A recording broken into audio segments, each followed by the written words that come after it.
টেসলার মালিক Elon Musk মানেই নতুন নতুন চমক। মাস্কের চিন্তাভাবনা যে বর্তমান সময়ের চেয়েও অনেক দূর এগিয়ে, তার প্রমাণ পুরো বিশ্ব ইতোমধ্যেই পেয়েছে।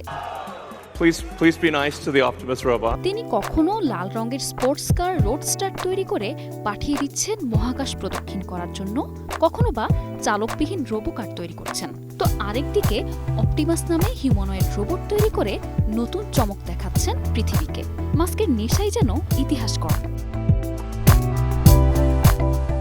টেকনোলজিক্যাল অ্যাডভান্সমেন্টের জন্য বর্তমানে সবচেয়ে জনপ্রিয় ইলন মাস্ক।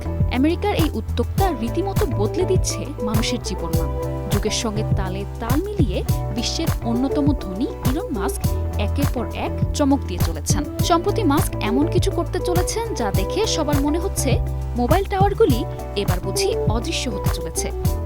গহীন জঙ্গল কিংবা প্রত্যন্ত মরু অঞ্চল, এমনকি বিশ্বের যে কোনো অঞ্চল থেকে দিন রাত যোগাযোগ রাখা যাবে হাতের মোবাইল ফোন দিয়ে।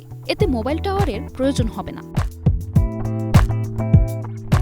পৃথিবীর নিম্ন কক্ষপথে স্থাপিত হাজার হাজার স্যাটেলাইটের একটি সমষ্টি হচ্ছে স্টারলিংক। স্টারলিংক ইন্টারনেটের সবচেয়ে বড় সুবিধা হলো অনেক উচ্চগতির ইন্টারনেট। তারবিহীন, তাই কোনো প্রকার প্রাকৃতিক দুর্যোগের ফলে ইন্টারনেটে বিঘ্ন ঘটার সম্ভাবনা নেই। সাবমেরিন কেবল ও ইন্টারনেট তার ছিঁড়ে সেবা ব্যাহত হওয়ার আশঙ্কা থাকলেও স্টারলিংকে সেই আশঙ্কা নেই। এছাড়া যে কোনো জায়গা থেকে এর ব্যবহার করা যায়। কখনো কখনো এর গতি সাধারণ প্রতিশ্রুতির তুলনায় দ্রুত হয়ে থাকে। বাংলাদেশে এখন যে ইন্টারনেট সেবা দেওয়া হয় তা সাবমেরিন কেবল নির্ভর, অর্থাৎ সমুদ্রের তলদেশ দিয়ে তারের মাধ্যমে ব্যান্ডউইথ এনে মোবাইল নেটওয়ার্ক অপারেটর ও ইন্টারনেট সার্ভিস প্রোভাইডাররা মানুষকে ইন্টারনেট সেবা দেয়। দেশের প্রত্যন্ত কিছু গ্রাম যেখানে ইন্টারনেট পৌঁছানো এক প্রকার সম্ভব নয়, সেখানেও ইন্টারনেট পরিষেবার জন্য ব্যাপকভাবে কার্যকর হতে পারে স্টারলিংক। মাস্কের এই স্টারলিংক পৃথিবীকে প্রদক্ষিণকারী উপগ্রহ থেকে সমগ্র বাংলাদেশে ওয়্যারলেস ইন্টারনেট দিতে পারবে। স্টারলিংকের মূল প্রতিষ্ঠান স্পেস এক্সের ওয়েবসাইটে দেওয়া তথ্য অনুযায়ী তাদের ইন্টারনেট সেবা জিও স্টেশনারি থেকে আসে, যা ৩৫,৭৮৬ কিলোমিটার ওপর থেকে পৃথিবীকে প্রদক্ষিণ করে, যা পুরো বিশ্বকেই উচ্চগতি ইন্টারনেট সেবা দিতে পারে। এদিকে ৩ বছর ধরে বাংলাদেশে ব্যবসা করার আগ্রহ দেখাচ্ছে স্টারলিংক। তাদের ওয়েবসাইটে কোন দেশে তাদের সেবা রয়েছে তা উল্লেখ করে একটি মানচিত্র পাওয়া যায়।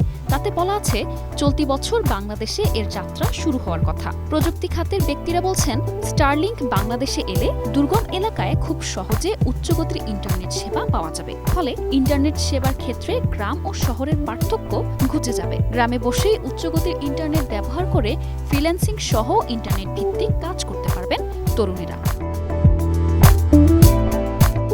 যুক্তরাষ্ট্রের টেলিকম জায়ান্ট স্টারলিংকের সঙ্গে চুক্তিবদ্ধ হয়ে বাংলাদেশি বেশ কয়েকটি প্রতিষ্ঠান গ্রাউন্ড আর্ট স্টেশন স্থাপনে সহায়তা দিচ্ছে। শনিবার প্রধান উপদেষ্টার প্রেস উইং থেকে জানানো হয়, বর্তমানে স্টারলিংকের একটি প্রতিনিধি দল বাংলাদেশ সফরে রয়েছে এবং এই সফরের অংশ হিসেবে বাংলাদেশি বিভিন্ন প্রতিষ্ঠানের সঙ্গে চুক্তি সই হয়েছে। প্রধান উপদেষ্টা তার হাই রিপ্রেজেন্টেটিভ ডক্টর খলিলুর রহমানকে স্পেস এক্স টিমের সঙ্গে নিবিড়ভাবে সমন্বয় করে আগামী ৯০ কার্যদিবসের মধ্যে বাংলাদেশি স্টারলিংক চালুর জন্য প্রয়োজনীয় সব কাজ শেষ করার নির্দেশনা দিয়েছেন।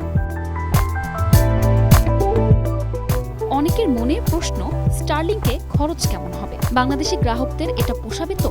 স্টারলিংকের ওয়েবসাইটে বলা আছে বাসাবাড়িতে তাদের সেবা নিতে কিছু সরঞ্জাম কিনতে হবে, যার মূল্য $৩৪৯ থেকে $৫৯৯ পর্যন্ত, আর যা বাংলাদেশি টাকায় ৪৩ থেকে ৭৪,০০০ টাকা। স্টারলিংক যদি আড়ি পাতার সুযোগ না দিয়ে বাংলাদেশের সেবা দেয়, তাহলে অনেকেই প্রতিষ্ঠানটির ইন্টারনেট ব্যবহারে আগ্রহী হয়ে উঠতে পারেন বলে মনে করছেন বিশ্লেষকরা। নিশা আলম, নিউজ ডেস্ক, ২১ টেলিভিশন।